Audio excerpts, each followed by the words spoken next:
Hello and welcome to the Vlogging Pod. Tonight we are joined by Elizabeth Eaton. Welcome to the room, Elizabeth. How are you this evening? I'm great. Thank you so much for having me. Oh, it's my pleasure. Actually, I saw your profile and I was like, oh, I really want her on my show. Oh my God, thank you. I Oh, you're appreciate it. welcome. I'm excited You're to be on. You welcome. reached out. I was like, this looks fantastic. So I'm Oh, happy to be here. awesome. Wonderful. I'd love to jump right in, if you don't mind, and talk about afterlife. Give me your viewpoints on the afterlife.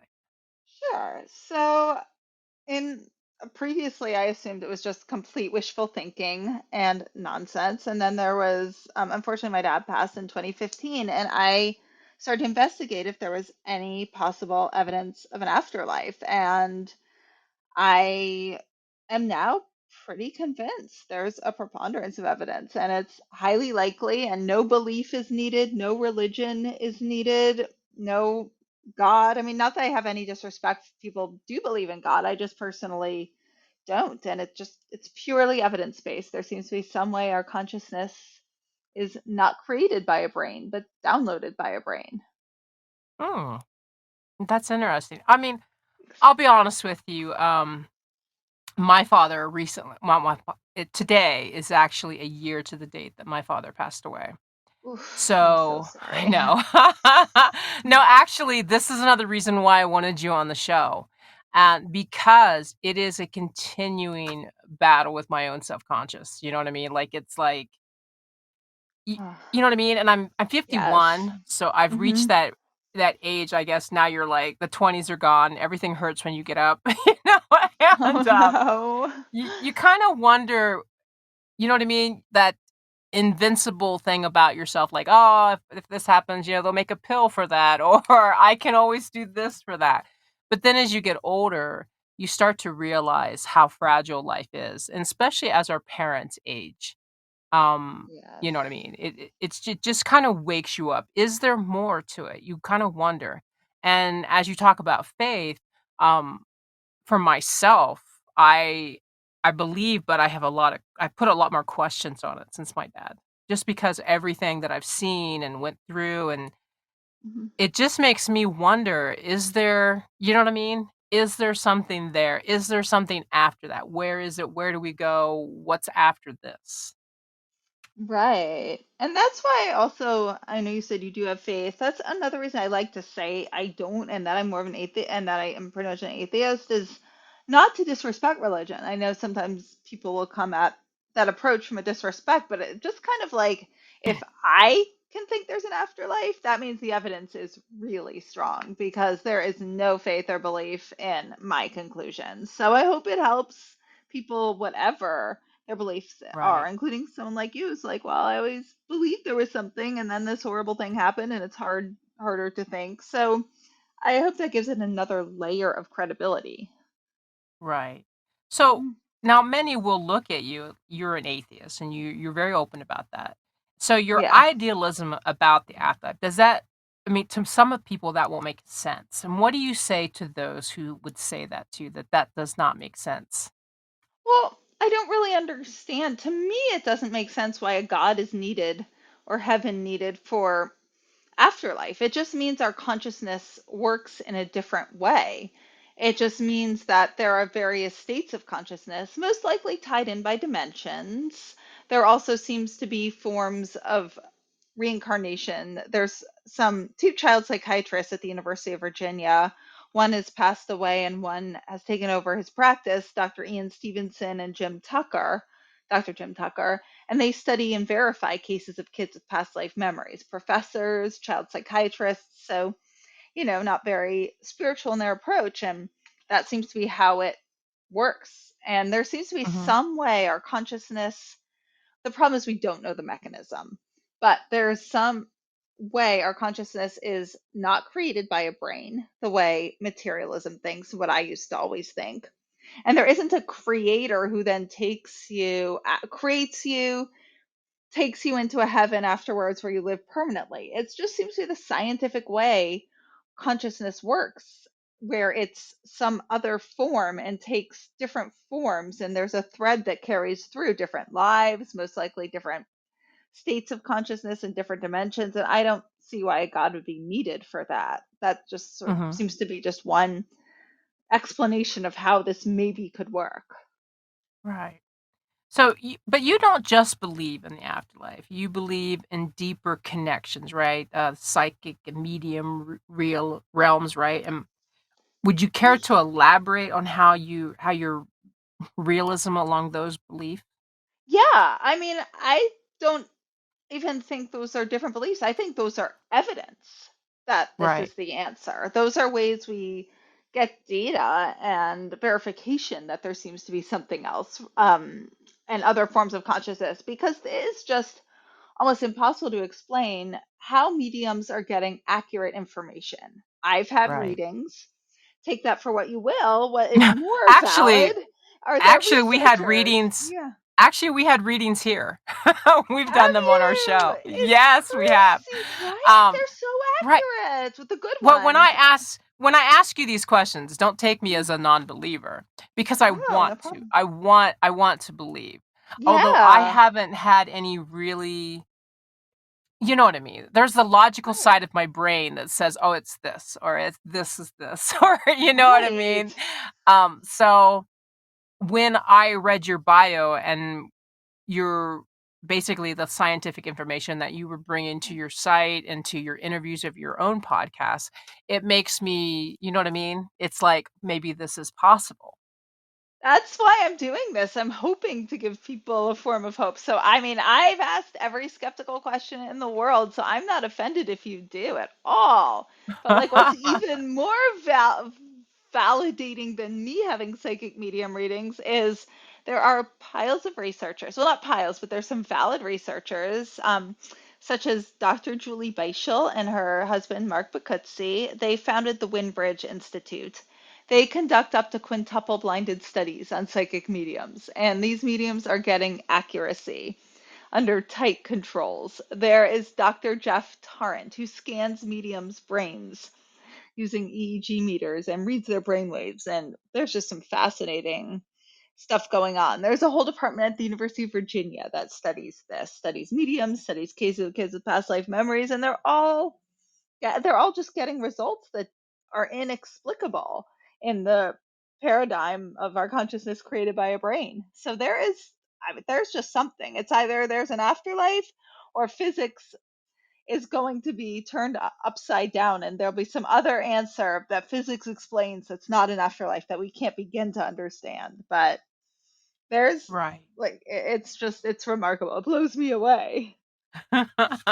So when you believe in psychic medium, what is your experience with them? What has happened to you that has put your faith and your belief so much into them? Okay, I'm gonna just rephrase one thing. I don't have faith and I don't believe. I think there Okay, is. I just meant faith in the system of mediums. I don't mean faith in religion. I just mean the faith in Okay. what you're talking about in WTF is your book and uh, everything else. okay. So I have concluded there's a preponderance of evidence they're real. Multiple things. First of all the research I mentioned, and another institution I also will add to it is the Forever Family Foundation, and they also use protocols where mediums cannot do cold reading, cannot do hot reading, which is cold readings where they read your body language and how you look. Hot reading is where they've Googled you.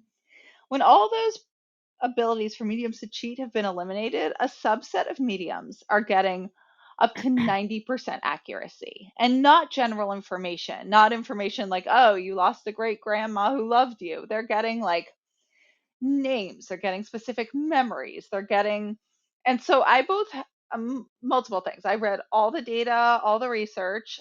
I then reached out and met the people. They're very Mhm. credible. The researchers are credible.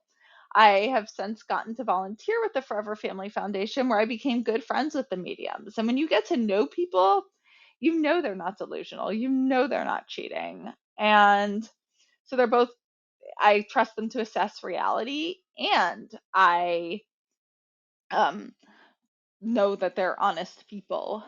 And Right. I've gotten my own readings where I took every protocol you could imagine, like hid my name, excuse me, sorry about that, No, that's had alright. other people pay. There's just no way they could know who I was. And not all of them, but some of them, they've just, when I sat down and scored the readings myself, they knew such specific things, the good ones, they could not have known. And so when I put that all together with multiple researchers, and I'm just talking about psychic mediums here, there's Mhm. a bunch of Right. other experiences. There's just, it's inexplicable how this happens. And I've had so many readings myself. I've seen group readings. I mean, it's just, you can't explain it. When I try to come up with other explanations, none hold up. Right. Well, the experience I've had here, one was an author who, well, actually both were authors. Okay. But one, her whole family have, seen the same person show up in their lives. It Wow. seems to be run along the women's side of it. Hmm. And another one is actually a friend of, my, assistant Laura that you've met in email, and she had a connection there, and I think the one thing that, made me believe that there was an option that this afterlife could possibly still be, you know what I mean? That 'cause Yeah. I want to believe, but I'm still always on the fence about it, you know what I Of mean? course. Because I don't know why, but I'm always like, because people tell me, "Oh, well, you're more sensitive or something to it," and I'm like, "No, I'm not, I ain't seen nothing." So Right, so right. I for hear me, you. I wanna believe, but I haven't seen anything like, I mean, I've seen some crazy things on my cameras here at home, but nothing that, you know what I mean, nothing that, would scare me not living here. Um, Right. but the one of the things that she said to me, the last one that we had, and I believe it was in October, that we had a medium on, the last one that we had on, and she said a phrase to me that only my father would have said. Now, mind you, I wanted to connect with my father all along, but, Mhm. she had several people that came forward first, and I very detailed on who they were, and I knew who they were. Um, Wow. but the last one, my father came through, and I think it was the statement that she said to me that was like, that was something dad always said. And it was like, do you know what I mean? It wasn't Yes. something like, it Yeah. wasn't a common statement, you know what I mean? I was like, Right. yeah, and so it really, like, you know you know what I mean? It was just that defining moment that, like, maybe there is a possibility that dad's there, you know what I mean? Right. And when you see that again and again, and you see it happen to other people, because how could this medium have known that line? And, Yeah. I Oh, mean, yeah. and you just see this happen all the time. And it's just like, and even the other people she brought in, whether you most wanted to talk to your dad or not, whoever they talk to, if it's verified and there, that means that that's how consciousness works, that we Oh, survive. So yeah. if the other But person survives, your dad does. oh, yeah, because before that, the person that she brought, no, I didn't tell her nothing. I didn't even Hmm. tell her who it was that she was talking. She described him, and he had said that he was excited to see me and that he wanted to thank me. I can't word verbatim. I can't remember verbatim. I'd have to go back and listen to the podcast, but Hmm. basically gave me the gist that wanted to thank me. And the reason I believe that the thank you was in play was because he was the father, well, he's my godfather actually. And his daughter had just passed, and it was months before my father passed, and all of us, even my father, went to the funeral. And I felt the way she had worded it and the way it had come about, I felt that he was thanking us for being there for her. And also because I Wow. had went prior to her passing, when to say goodbye to her. Hmm. And so I think it was that, to be honest with you. And but I didn't say it in the interview because, like what you were saying, you held stuff back to find out how much would be realistic, and she hit those buttons. And so there's a large part of me that wants to totally believe, you know what I mean? Yeah. I'm totally open to the whole thing, you know what I mean? But what Yeah. stops me is just, you know what I mean? Like, why would it happen to me? Why would it be, you know what I mean? Why would it be me? that's what that's the pulling part for me. That's Well, what the do you stopping like? board. Why would it be you? But I mean, if it's everybody, you know what I mean? If Yeah, this is how it works, this is everybody. And if a medium's talking to you, they're going to get it for yeah. you. They're not going to get it for like some random person 10 miles away. So this is just how it works. Just like if your parents, living, call you on the phone, why would they reach you? It seems to be similar, you know? Right. Well, my mom lives across the pool there from my she shed, so she has an apartment on our property now. So she's right Oh, over there. nice. Yeah. Oh. Excuse me. So, what have you learned in the course of this? How do you cope with loss? What have you learned in the course of your study and your research based on the information that you provided in your book, WTF? WTF Just Happened. Oh, about how to cope with loss or all of it? I mean, Yes. Yeah. how to cope with loss, I would say for me, it's multiple things. It's first of all that everybody has a different way. Because one thing, I don't know if you've noticed this, and I think most people do, as soon as you have a loss, everyone comes out of the woodworks and tells you the right or wrong way to grieve, Oh, oh my especially god. people who've Oh my never had a god. loss ever. And they're like, I lost my goldfish when I was 5. I know Mm, how you feel, mm, and you need to. And you're like, oh God, mm, that is not what I need to do. So, mhm. you. Laura's in the room saying 100% yes, because her and I have Yeah. talked about this to an extent. I mean, just abundantly. So, yes, you hit the nail on Abundantly. the head. Yes. Yes. So tune out those voices. And sadly, you're going to lose some friends, but then you'll also get other ones. I got just this group of friends that I could never have fathomed before. And there's more of a depth to my friendship. And I think with these people, I think you kind of I just for me, I have no more tolerance for people's like the Mm, stuff I was saying, like to tell you how to live your life, like the refusal to ever talk about real things because it makes them mm, uncomfortable. So mhm, that's deepened. Thinking there's an afterlife, most likely, that is the most transformative thing I could have ever imagined. It's the best thing I could have imagined. So it's kind of putting all that together, all these people, like more of respect for myself and like yeah, like, no, you tell me I'm doing it wrong. Like, no, I'm not going there. I'm not questioning it. I'm not going there. You do not know my grief. And I think just taking all of that and having the grace for yourself that, like, there's no right or wrong way. And I think one of the biggest misconceptions in our society is that the best thing you can do and the healthiest is to get back to yourself as quickly as possible. But you're not going to get back to yourself. You're not who you were anymore. You're different. And for me at least, I needed to grow into something else, whereas everyone was around me was panicking about get back to your old job, get back to your old, and I'm like, That's not there for me anymore. That's not who I am." And I yeah. think that's a huge misconception too, that like the ideal would be someone who's like up and running in 2 weeks, sometimes crying, but just back to their old life with like totally fine, you know? Well, I think the loss is it's very personable. It's Mhm. very unless you're with me day in, day out. I mean, in my case, and my husband actually invited his family 2 days after my father passed away to come into the house, Mhm. and yeah, yeah, I hear your pause there, and you know what I'm thinking. Yeah, Yeah. I blew my mind. And in fact, I was so far in grief Mhm. that I didn't think about how upsetting this was for me until after the fact. And Mhm. and even to extend that, I just had things like giving me bracelets with the longitude and longitude from family of my where my dad's buried as a gift for Christmas. And Mhm. even though that might have come from a good place, I I I look at that and I'm like, "What am I supposed to do with this?" You know what I mean?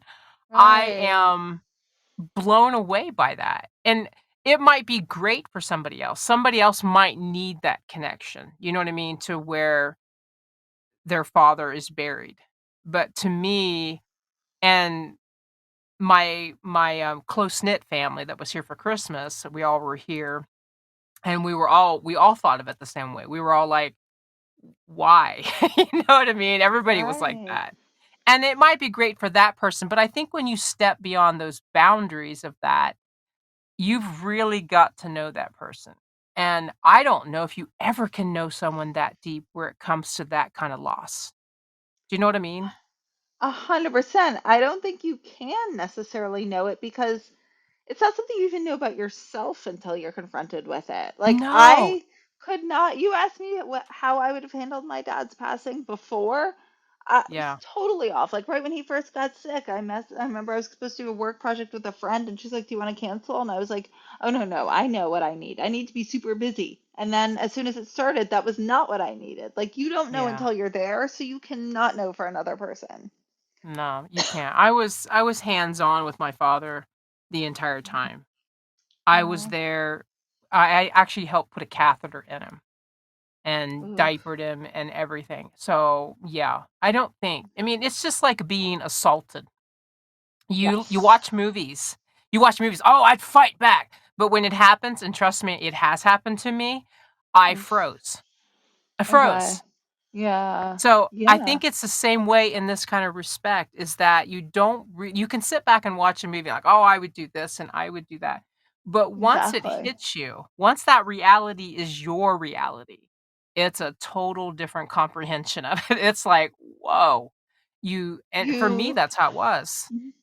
yeah, you have no idea till you're there. It's very true. And for all you know, you might do it differently when you lose a different person, or an animal, or you don't know how, you just don't know till you're there. Like, yeah, I mean, I just in a bazillion years would not have guessed I would change my entire career, investigate an afterlife, write a book. And oddly, in some ways, and this sounds really unbelievable, in certain ways, I'm happier because Yeah. I have better friends. The existential dread I used to have after now investigating an afterlife is gone. I mean, I can't think of anything better than afterlife. And I also am sadder in other ways because, like, there's this ache for my dad all the time. And Oh, yeah. it's just I'm different.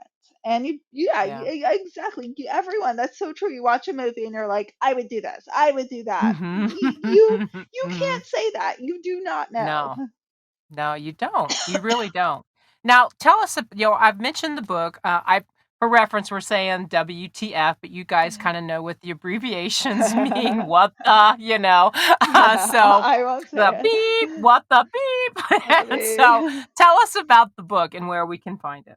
Sure. It's called WTF Just Happened. A Sciencey Skeptic Explores Grief, Healing, and Evidence of an Afterlife.